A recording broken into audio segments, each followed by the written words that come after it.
சென்னை கிண்டி ஆளுநர் மாளிகைக்கு அதிமுக பொதுச் செயலாளர் இபிஎஸ் தரப்பு சென்று வந்திருப்பதாக தகவல் கிடைத்திருக்கிறது. கூடுதல் விவரங்களை செய்தியாளர் யுவராஜ் வழங்கிட கேட்கலாம். யுவராஜ், மேலும் விவரங்கள். அதிமுக உத்தரவை மீறிட்டு சட்டமன்றத்தில் தமிழக வெற்றி கழகத்தில் தகுதி நீக்கம் செய்ய வேண்டும் என்று எடப்பாடி பழனிசாமி தரப்பிலிருந்து சில முக்கிய நிர்வாகிகள் ஆளுநர் மாளிகைக்கு சென்று கடிதம் வழங்கியிருக்கின்றனர். ஆளுநர் தற்பொழுது கேரள மாநிலத்தில் இருப்பதால் அவர் ஆளுநர் மாளிகையினுடைய செயலாளரை சந்தித்து இந்த கடிதத்தை வழங்கியிருப்பதாக தகவல் வெளியாகி இருக்கின்றது.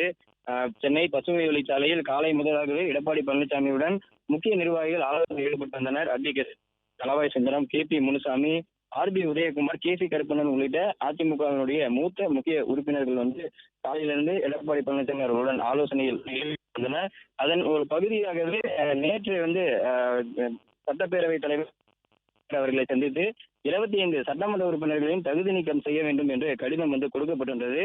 மேலும் கடிதத்திற்கு அடுத்த கட்ட நடவடிக்கையாக ஆளுநர் மாளிகைக்கு சென்று மாளிகையினுடைய செயலாளரை சந்தித்து இந்த கடிதத்தை அதிமுகவினுடைய தரப்பில் எடப்பாடி பழனிசாமி தரப்பினர் தற்போது இந்த கடிதத்தை வழங்கியிருக்கின்றனர். 25 சட்டமன்ற உறுப்பினர்களையும் தகுதி நீக்கம் செய்ய வேண்டும் என்று குறிப்பிட்டு இந்த கடிதத்தை அவர்கள் வழங்கியிருக்கின்றனர். தற்போது ஆளுநர் ஊரில் இல்லாத காரணத்தில் விரைவில் இது தொடர்பான பதிலும் நாளை ஆளுநர் சென்னை வந்தவுடன் அதற்கான பதிலும் அவர்களுடைய தரப்பிலிருந்து கிடைக்கப்பெறும் என்று தெரிவிக்கப்பட்டிருக்கின்றது.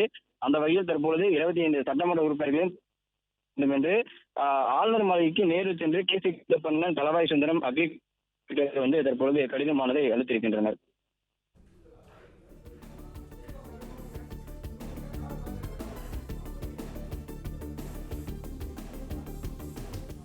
பிளே ஸ்டோர் மற்றும் ஆப் ஸ்டோரில் இருந்து பாலிமர் செயலியை QR கோடு மூலம் பதிவிறக்கம் செய்யுங்கள். செய்திகளை உடனுக்குடன் பெறுங்கள்.